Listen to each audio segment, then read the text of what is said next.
Here's the rundown of yesterday. Hello, everyone. It's Michael here at Sweet Home Maricopa. Before I give my rundown of the events of yesterday, go into my description. I just posted a new question over at my other channel, Sweet Home Maricopa Redux. That's my question and answer channel. And that question is related to one of the things that Dr. Shiva presented in the public unveiling of the investigation. All right. I don't know how long this is going to be. I'll try and go through it quickly. I'm just giving you the rundown, and I guess it's news because it was just on the scene, right? I'm not going to comment on the results. I'm going to do that on Monday. Maybe I'll do another video today on more of that, but I'll do more breakdowns on Monday. I was there in the room listening to every word, so you'll hear that from me. Oh, subscribe to my other channels as well in the description. All right, so let's start with I left Los Angeles. I am a native, a native of Maricopa County, born in the heart of Phoenix, but I live in California. Just for clarification, Sweet Home Maricopa is just where I was born. So I left Thursday night, drove till about 1 a.m., actually stayed in Maricopa, Arizona, which is not in Maricopa County. I spent the night in the city of Maricopa, which used to be in Maricopa County. All right. But before I got there, my pit stop about 11 o'clock, fueling up for gas, Liz Harris is saying, "Did you hear? Did you hear?" I'm like, "What? Did I hear what?" I was driving, listening to music, rock and roll blaring, or whatever station I could get, Latin hip hop, whatever, on the drive.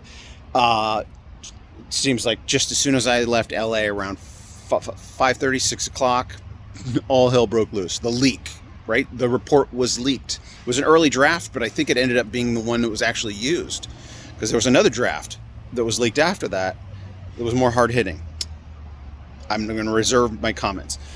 So she says, oh, it was leaked. And it was leaked. No matter what anybody else says, it was the report that was leaked. And I'm like, okay. And I have to be honest here, I already had caught wind of some of that. And it wasn't surprising to me because it was basically backed up by the meeting in July, on July 15th, the hearing where they came with questions, right? They had already done most of their investigation by July, and they had a ton of questions, and the questions were all answered, and the ones that were answered satisfactorily were not included in this draft, and the ones that were not answered satisfactorily were included, all right? So then I sleep a couple hours, and was thinking I should probably get to the Senate building early, but I didn't want to be rude to my guests. They were about an hour outside of town. I ended up leaving later than expected because I was just enjoying my conversation with them, but it worked out.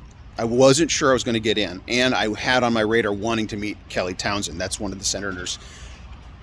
I could have met any number of senators, but that's one for some reason that stood out to me. And Liz had actually mentioned that Kelly Towsend wanted to meet her, so I was connecting with Liz, and she was saying, "Hey, Kelly told me once I check in and get my seat, just to come and check in with her." And so I thought there was a possibility I would get to meet Kelly Towsend. I get there, and the parking lot is packed, and I'm like, "Oh, this is nothing like it was in July." There were no cars here in July.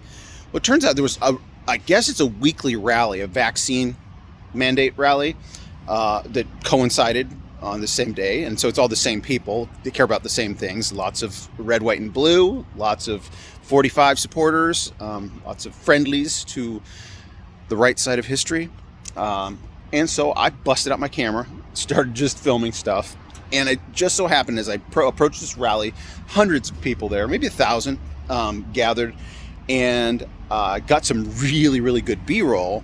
And lo and behold, whoever was speaking just as I walk up is saying, "Next up, Kelly Towsend." So I got most of her speech and some good shots from all around of Kelly Townsend's speech. And moving on. So then I went over and checked, and there was media there and people doing interviews. I saw Sonny Borelli doing an interview, and somebody else, I don't know who he was, but he was particularly boisterous, but I don't know who it was. And then I see there's a small group gathered right in front of the Senate building. So I go over there, And right as I go over there, I see Jordan Conradson walking up, and he didn't recognize me because I sat right next to him at the July hearing. But he was walking up to the door, checking to see if he could go in, and it was about 10 a.m. And he was with somebody was with him. Maybe it was his brother, who I also met. And they're like, nope, we're not letting anybody in until 12:30. It's like, okay. So then I check in with this little group. There's maybe 15 people just set up camp right outside the doors, and that was the front of the line. And so I by that point, about 4 or 5 different of you guys, subscribers, had approached me and said, hey, one guy said, first person said, Sweet Home Arizona. He was in the crowd listening to Kelly Thompson. Came up to me, fist bumped me, Sweet Home Arizona, as I was recording. So it's probably, the audio is probably in that recording, which I'm going to post, but I can't I'll post it on Locals. And then, by the time I got over there, it was just like 3 or 4 of you guys. One guy flew in from Baltimore, another guy, well, I'm terrible with names, but it was really cool getting to meet some of you. And then I had to run back to my car a couple times, but people were holding my spot at the front of the line, kind of cut. Well, by that time I was considered part of the group. I recorded a video there. You've probably watched. What else? So then the media starts showing up, and they're lining up right next to us at this other doorway. And I'm like, well, I'm media. I was on Media Row in the previous hearing, and I'm dressed for the occasion. You got to be, I was dressed in black, Hollywood attire, a black t-shirt, and, dress pants, dress shoes, black shoes. Then I run into Pastor Jerome, did a video with him. You guys saw. I anticipated running into him, and I'm glad I did. He spotted me, like we spotted each other at the same time. Recognition. He waves me over. I'm like, hey. So that was fun. I was on his channel. He's on mine. Networking, connecting, like minds. He's running for office. So once, I'll look into that more once that ramps up. I'll promote him. Then, so it comes time to open the doors to let the press in. I'm just, I just walk right in. There was another guy doing what I was doing that I saw him out recording earlier, and he was wearing t-shirt and shorts, which I wore to the first hearing. But walking right in, security goes right up in front of him and says, hey, you're not media. And he's like, oh, and I just walk right by. So walk up the stairs, grab a seat, happened to sit right behind Jordan. Jerome was right behind me. Gail Golick was near me. And then eventually Liz Harris shows up. She's sitting in another section. I'm sitting right next to ABC. They have their masks on. There's 2 ladies sitting right next to me, and then the camera crew, etc. And they're just typing on their laptops the whole time. And unfortunately, my eyes are bad. I even put my glasses on every now and then, try to make out what they were typing, but I couldn't. Sorry, I just couldn't. And then the thing starts, and it is riveting, especially the beginning. I'll do more of a breakdown on Monday. And then when so in particular when Dr. Shiva was presenting the duplicates, I glance over at Elizabeth, and she's got a huge grin on her face, and I'm like, that's just, I knew it was good news. Like, Shiva was knocking it out of the park, and she had a big smile on her face. I even texted her in the middle of it. You're grinning. Before that, she had mentioned that Behizy was coming. She had told me she had found out. Like, when I talked to Behizy later, he didn't know how she knew. He's like, how did she know? I was like, she knows everything. So when he came over, actually, Gail Golick had said, hey, Behizy. So he came over and saw me for the first time. He's like, hey, shook my hand. That was cool. He's a celebrity, right? I guess I'm a minor celebrity. If he's an A-lister, I'm a C-lister, right? In this small movement that we're all a part of. So then the hearing happens, and then at the end, I do a couple videos, kind of wait around, and I glance over, and Behizy and Liz, because Behizy came in late, not late for the hearing, but after most of the crowd was in, and he ended up sitting over like right in front of where Liz was. So I glance over and they're hanging out. So I walk and I just wait for, everybody's walking up to people talking, saying hi and chatting. And I'm waiting on Liz because she had mentioned that something was going on in Kelly's office. And I'm like, oh, cool. Sounds like a VIP thing, something going on. I'll just wait around and follow Liz wherever she goes. And Behizy ends up tagging along as well, which was awesome. And then, so it turns out it's just us. There's like 4 of us. There's one other.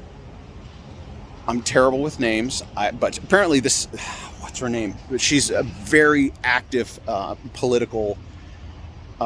She was wearing a green pantsuit, red hat. I met her for the first time. I got her card. Sorry if you're watching this. I forgot her name. But so we sing happy birthday. It was Kelly Townsend's birthday, and so I wasn't able to go reconnect with Jerome outside and some of the other people because we were in Kelly Townsend's office singing happy birthday to her. And then she says, "Hey, I'm going on Frank's speech with Brandon House." She had a half-hour segment on Frank's speech, and she goes, "You guys want to be in it?" So all 5 of us, including Kelly's assistant, are just in the frame. If you've watched it, I'm sure it's still looping on Frank's speech every couple hours. You may see it, and it was very uncomfortable because we're all kneeling behind her. The frame is, she's sitting at her desk with the laptop sitting up, and so Behizy's leaning on me at one point, but Liz had a nice comfortable seat, but man, my knees and my back were killing me. Kneeling for a half an hour awkwardly in the corner. So that was cool. That was fun. This is historic. It's historic stuff that's happening, and I know a lot of people are listening to the mainstream media. Why the heck are you listening to the mainstream media? Well, at least you're listening to us right now, and I've been level setting your expectations all week, haven't I? This is only the beginning, and it's good. Liz even said today that I won't say the name, but one of her confidants, that you would recognize his name, he said it was like an 8 out of 10. It was an 8 out of 10. And that 2 out of 10, well, I'll go into it later this week. So after the VIP birthday party, we wander out. Liz had to go to an interview, and I just hung out with Behizy. Behizy and I went to dinner and had some really good conversation. I've got some things in the works that I'd say we both have things in the works that could potentially be collaborative and very good. And not just the 2 of us, but this group, this network. So that was an important, just kind of a bonding moment. I've met him once before, so. And then I hit the road. There's the summary. God is in control.